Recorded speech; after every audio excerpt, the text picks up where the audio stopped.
It's day 2 of the Black Romance Archive, and today we will be analyzing The Best Man, released in 1999.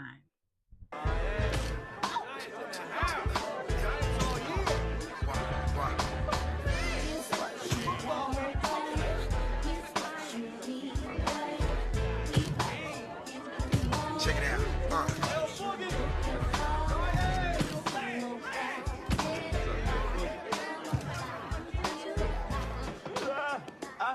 You know what? You play too much. All your stuff. That was a great show.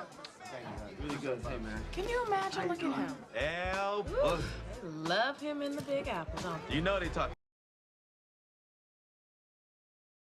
At the core of this film is friendship.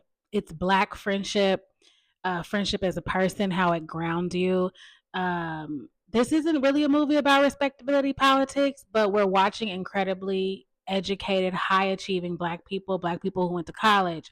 Harper's a respected writer. Lance is a pro athlete. Jordan is a producer at BET. Merch is a community activist. We're watching these very high level people. And what made the Best Man shine, in my opinion, for Black audiences is that it showed Black people in a very beautiful, nuanced light. They were career driven, college educated, navigating love, ego, and friendship over, a weekend where they're one of the friends is supposed to get married. But at the heart of this story is also betrayal, right? Mia betrays Lance. Harper betrays Lance. Lance betrays Mia.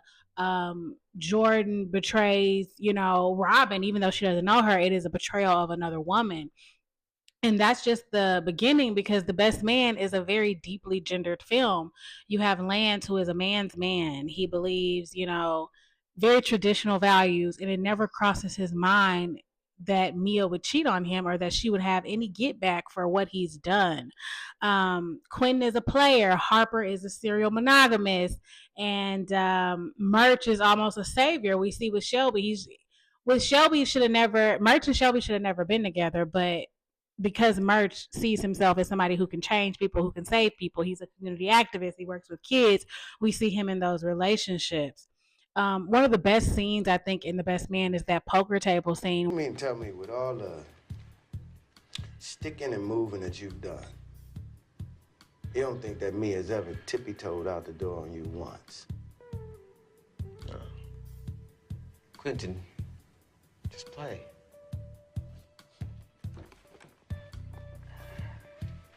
Well, if she did, go out and get a little swerve on, don't you think she'd be well within her rights?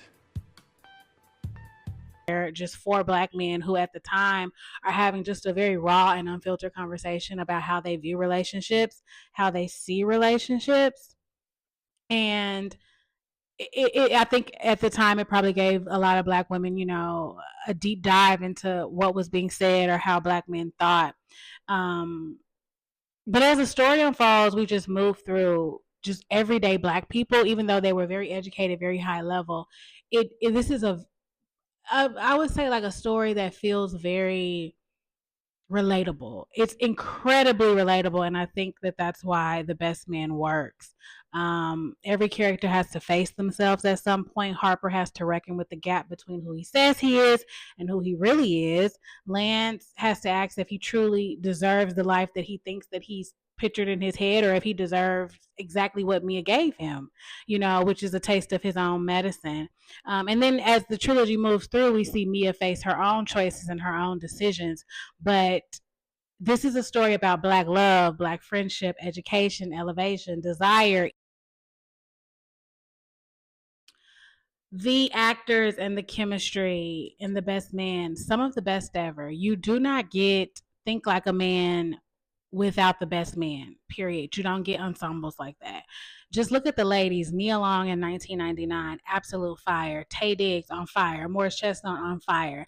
Then you add Terrence Howard, Harold Perrineau, I'm saying that, Melissa De Sousa, Regina Hall. Even in 2026, these are people who are still leading on TV shows, leading in films. They're still relevant. Every single person in this cast, man and woman, were the cream of the crop in the 90s, and their longevity proves it. The chemistry was unmatched. Quinn, Merch, Harper, and Lance felt like real life best friends. You believed Murch couldn't hold water. You felt the tension between Quentin and Harper, and Quentin feeling like Harper was always unfairly judging him because he wasn't shit either. It wasn't acted, it was real. The same thing on the women's side. Mia trying to uphold that good girl image, but holding that low down, dirty, nasty ass secret. The deep bond between Mia and Jordan, you could tell that they were best friends. You also could tell that Shelby was Mia's friend and not necessarily anybody else's friend. And you felt that dynamic. And even Robin coming in as the newcomer in the first installment of The Best Man, you could just feel it. Nothing felt forced. The group had history, and it's why the movie works. It's not just romance, it's about all kinds of relationships, platonic, complicated, layered. And that's the core of The Best Man. Like I said, is friendship. You can feel it on screen. Even now, decades later, watching them with each other, the videos go viral of Regina, Sanaa, Nia, Melissa, all the time, of them just being together. And you can tell that camaraderie is still there. They're still close, they're still cool, they still respect each other. And I believe that movies from that era worked because the people making them genuinely liked each other, and that shows on screen. It's gonna show every time. When we talk about the marketing of The Best Man, we have to start again with the soundtrack. Once again, the music drove the marketing all the way home.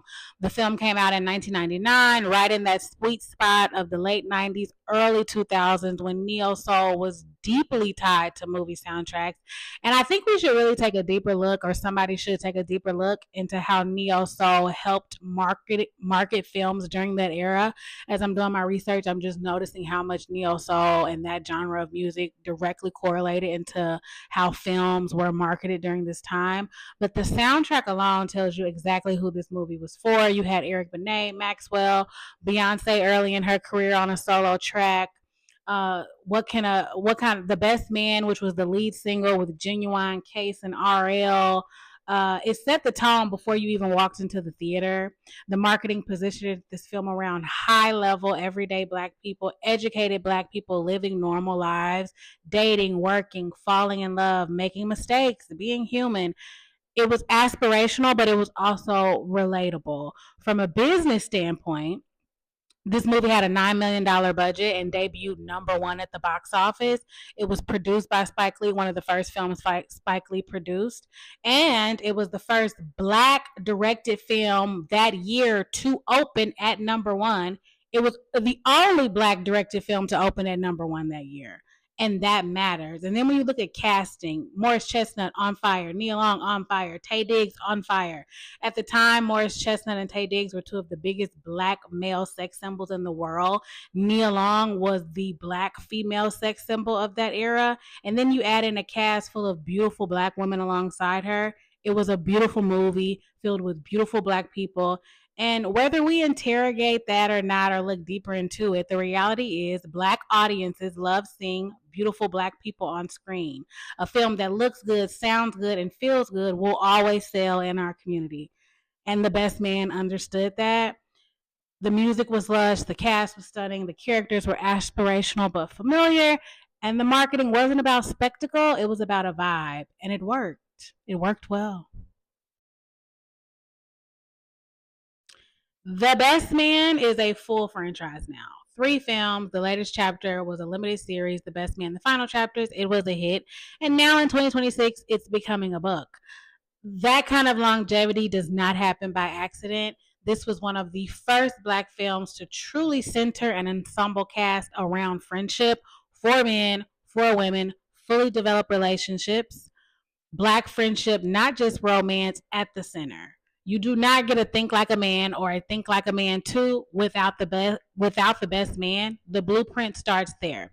And let's not forget representation through careers. I remember watching The Best Man as a young girl and seeing Jordan as a producer, like behind the scenes of BET. I I didn't see that anywhere else, and it really helped expand your mind into what kind of career you could have. Harper was a writer. Again, Lance was a pro athlete. Quinn was doing his things. These weren't stereotypes, they were real aspirational Black careers. The film also showed Black men getting married, not perfectly, but honestly. The movie gave us multiple views on masculinity, commitment, and love. And it showed many different faces of Black American life, from different belief systems, values, approaches to love, sex, friendship, ambition, all in one story. Smart Black film, layered, of its time. It trusted the audience to follow complexity. I'm going to say it again. It trusted the audience to follow complexity and nuanced characters. Jordan and Harper were about to fuck. Harper was in a full committed relationship. That's a nuanced character. You know what I'm saying? Without the best man, you don't get so many films that followed. You don't get so many ensemble casts. You don't get so many Black filmmakers feeling confident that the stories about Black friendships, Black interior lives, and Black adulthood could carry box office without trauma, without a bunch of drama. It, the best man is a franchise. It's an entire legacy, and that's cultural impact. It still hits. It's still here. It's here to stay. Does it still hit? Of course it does. Of course it does. At its core, The Best Man is a movie about relationships. And relationship films will always hit gender dynamics, gender politics, gender wars, love, betrayal, ego. Those conversations are never going away. That's just where we are as human beings in America. But The Best Man does hit for a deeper reason. Like I said when I was talking about cultural impact, you do not get trilogies by accident. This story has become a phenomenon. I remember when The Best Man Holiday came out in 2013 and how Black people flocked to the theaters. It opened at #1 in the box office. Nearly 10 years later, it returned as a limited series on Peacock, and that was a hit too. People are married to these stories. People are married to seeing where Lance ends up. People are married to Harper and his evolution. They are married to Jordan as a career woman, and these characters are embedded in the Black community, and that's rare. It's rare for a movie to behave like a TV show, you know? And that's exactly what The Best Man has done. From the very first installment in 1999, Black audiences fell in love with these characters, and we've never let them go. The franchise lives in our cultures the way long running shows do. The way people talk about Scandal or other episodic series is the way that they talk about The Best Man, and it still holds up. Just like with Love Jones. Of course, there are gender conversations that spark debate, but nothing in The Best Man feels unwatchable. Nothing feels like a crass joke or that didn't age well. Even for 1999, these were incredibly smart films, intentional films, films written with respect for Black people and the Black audience. You can watch The Best Man from 1999 and still feel it. You can watch The Best Man from 2013 and still feel it. You can watch The Best Man series in 2022 and still feel it. And I'm confident that the book will hit too, because this is Black art done right, done intelligently, done with integrity, done with the Black audience in mind, and done most importantly with respect for us. And that's why it still hits. That's why the film is still a classic, and it's timeless, and it will always hit. But thanks to you, Miss I Want an Exclusive, I got my ass whooped. I almost got thrown from a fucking building because of your ass. So thank you, Jordan. Thank you. And what the fuck is that smell? Woo! You know, you got some nerve blaming me for your skeletons, mister. Jordan? No, I'm not done, Harper. You wrote the book. You aired your dirty laundry. No matter how hard you tried to disguise it, it was you.